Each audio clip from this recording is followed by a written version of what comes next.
You've landed here because the holidays could be a funky time for people that feel like they're a black sheep. Black sheep of the family, black sheep in life. Maybe you've been neglected, isolated, pushed away in some way, shape, or form. So, for the times that are for coming together, quote unquote, those happy go lucky, those jolly times, you might be feeling the opposite. I want to let you know you are not alone. Right before recording this, I noticed a statistic that I wanted to share with you. According to the National Alliance on Mental Illness, 66% of people report feeling lonely during the holidays. That in itself provides some level of comfort for those individuals like you and I. The people that are maybe recovering black sheep or are still learning to navigate and or cope with the holiday season as someone that has felt all of those pain points already elaborated on. To add, one of the worst kinds of loneliness is when you are in a room full of people, yet still feel alone. So you are in close physical proximity, rubbing elbows with people, yet at the same time, you feel like you're not seen. You feel like you're not understood. You feel like I'm in a room full of people that just don't freaking get me. That is exactly why we are here. I'm excited that you're here. I am Matt. This is the Decoding Success Podcast, and I am putting this episode out there for the people just like you and I who need to navigate and cope with the holidays from our past experiences, right? Maybe growing up, you're celebrating Thanksgiving or you're celebrating Easter or Christmas or the New Year's, and you're in this room full of all these people trying to put on like that holly jolly spirit that is right around the corner, and you're feeling the complete opposite. Like on the external, you see all of these people around you having that spirit, and then there's you who's like blah. That is one of the most challenging things to navigate. I remember growing up, and this is no knock on family. I always put that out there with all of these episodes. This is just teaching from experience. This is no knock on family, and you're going to see why it's no knock when I start giving away the behavior points later on in this episode, right? I always want to make sure that I'm helping you inspire a behavior. I don't want to just talk fluff and make you feel seen. Like, I want to help you overcome this. These are things that I've personally done to navigate this and move into a new season or evolve who I truly am. So all of that being said, I remember there was one year in particular where I had a surgery. I had 2 shoulder surgeries. You might have heard the story before. That is why I'm a retired athlete, by the way. When I step on a basketball court these days, it's like I'm saying 10 prayers before I get out there, because it's like God told me, hey, dude, being an athlete is not for you. I could still shoot the hell out of the ball. I could shoot the lights out of a gym, but I'm retired. Regardless, there was one year where I had surgery, and it was right around the holiday season. And I remember having the option. I was deliberately asked, would you like to join the family at X, Y, and Z's house? And in that moment, I realized that having that surgery just a few days before this get together was my out from feeling all of those feelings that were already elaborated on. Being in a room full of people, yet feeling like you're alone, feeling isolated, feeling neglected, feeling rejected, feeling not understood. All of that shit sucks, to say the least.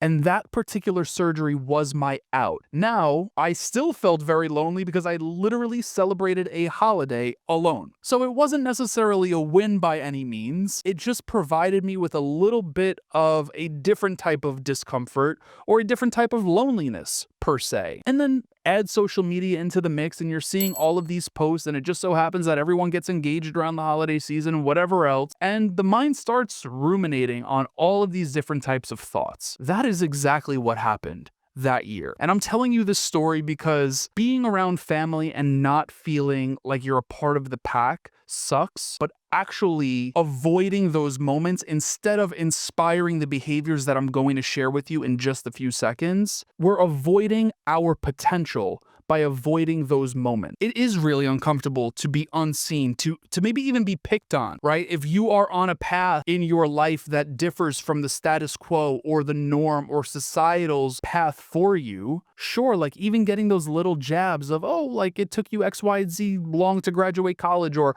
whatever it may be, that adds to the discomfort of not wanting to be in said situations, hence only making the holidays even more of a struggle for the black sheep. But here's the point. During the holidays, loneliness could feel louder, but remember, love often whispers in rooms where you think you're unnoticed. I'm going to repeat that, right? During the holidays, loneliness can feel louder, but remember, love often whispers in rooms where you think you're unnoticed. In the midst of all of the holiday, holly jolly, blah, blah, blah, around family, feeling isolated and all of that, at the core of it all, you are still loved by the people that are in that room. If you are blessed with the opportunity, regardless of being seen, regardless of being understood, any of that, at the underlying core essence of it, you are still loved. So with that in mind, I want to inspire a few behaviors to ensure that you are able to live this out during this holiday season. Number one, I want you to start to challenge your thoughts. When you are in a room, holly jollying, opening gifts, what is that little thing that you break for the turkey? That little, you know what I'm talking about, Walter? The wishbone. There you go, right? Like you're doing the wishbone with your cousins or whatever it is that you're doing. When you have those moments of feeling like, damn, I'm really not understood here, or I'm really not seen, or I'm really not this, or whatever it is, I want you to challenge the thoughts that are coming up, because there's a really big difference between fact and feeling. And sometimes we can get caught up in our feeling and make it a fact. So for example, for years upon years, I'm like, I'm not understood, I'm not seen, I'm not this. The truth is, I was believing that, making it fact, and then avoiding the situations or avoiding the experiences of being around said people. And then as I started to evolve and started to put myself back into those experiences, I realized like, hey, I kind of just needed to do a better job at opening up and finding ways to connect, as opposed to believing the feelings of rubbing elbows with people that don't feel me or see me or whatever, right? So I want you to start to challenge the thoughts that are coming up, making you feel a certain type of way. And if it is a feeling, I'm not saying that your feelings aren't legit, because they could very well be. In fact, they're still true for me in certain situations where I'm like, I don't vibe with this. Just because you don't vibe with something doesn't mean you're not loved by that thing or that person. And vice versa. You could love something you don't vibe with. Second thing that I want to make sure that I'm inspiring within you to act on this holiday season is focus on giving. In moments where we don't feel like our self is being seen, understood, loved, etc., I actually suggest taking the focus off of what you're feeling and putting it onto other people. In fact, I was watching a show the other day. It's a fantastic show. Absolutely loved it from start to finish. I watched 2 seasons in about 2 weeks. It's called The Diplomat on Netflix. One of my favorite quotes I ever heard in 32 years of existence was dropped during the show. The quote is, "A bell is not a bell until you ring it. A song is not a song until you sing it. Love isn't love until you give it away."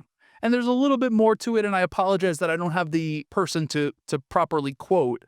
It is not something that I came up with, but when I heard that in the song, I literally, sorry, not the song. When I heard that in the show, I literally had to go back and watch it again and really let that sink in. And it's like love is put in your heart for it to be given away. That's what makes love love. So during this holiday season where we could really make it internally about us, maybe in some cases we externally make it about us, but right, like when you're sitting around that holiday table and you just feel so disconnected, or you feel so lonely, even though you're rubbing elbows and you're actually in close physical proximity to people, what I would suggest is, instead of being inside the noggin, making it about you, what can you do to give? What are the things that you could do to give? How can you get yourself involved? So I'm not saying go out and spend X amount of money on the people that you're going to be rubbing elbows with during the holiday season, but what is it that you can give to them to give some love? Doesn't have to be gifts. but can you give some time to maybe volunteer and collaboratively make a dish with your mom? Can you help your aunt or your uncle or your grandparents or your cousins or your sisters or your brothers or whomever is hosting? Can you help them set the table? Like, what is it that you could do to give and contribute to pull you out of what's going on up here, or maybe what you're even feeling in your body, and contribute in some way, shape, or form? That is a behavior I want to inspire, because the minute you take the focus off of you and you give to someone else with love, right? The intention is to give love. You're not giving love to receive love back, and I don't want that to be misconstrued. We have to realize that it's totally out of our control what people give back to us. But when you give love just for the sake of giving love, that's a feeling that we would probably rather live in, as opposed to all of the other things that were mentioned throughout this episode.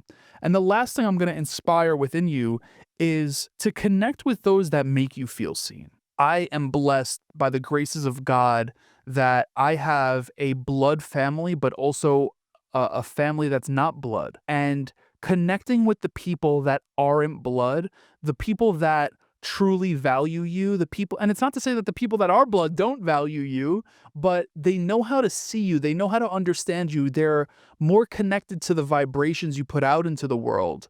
How can you incorporate them into this season? A lot of people do a Friendsgiving. I think that's one of the coolest things. I've never been a part of one before, but I think what a cool freaking thing to do to actually alleviate some of the feelings that do come up for the black sheep during the holiday season. How can you incorporate those people that are the chosen family into what you do? Maybe it's actually inviting one of them to a family party, so in some way, shape, or form, they're kind of setting the example of how it is that you do like to be seen, how you do like to be understood, and all of that. There's so many things that are possible for the black sheep to help them cope and navigate the holiday season, because in full transparency, that statistic, 66% of people report feeling lonely during the holidays. I hope that makes you feel like you are not alone, and I hope this episode helps you understand that there are things for you to do to navigate this holiday season and many more holiday seasons to come. Again, my name is Matt Labrie. This is the Decoding Success Podcast. I'm super grateful for you tuning into this. I am wishing you the happiest and healthiest holidays. Furthermore, if you can click the subscribe button, make sure that you are sharing this episode. We are super grateful for you. Until next time, everyone, be blessed. Peace.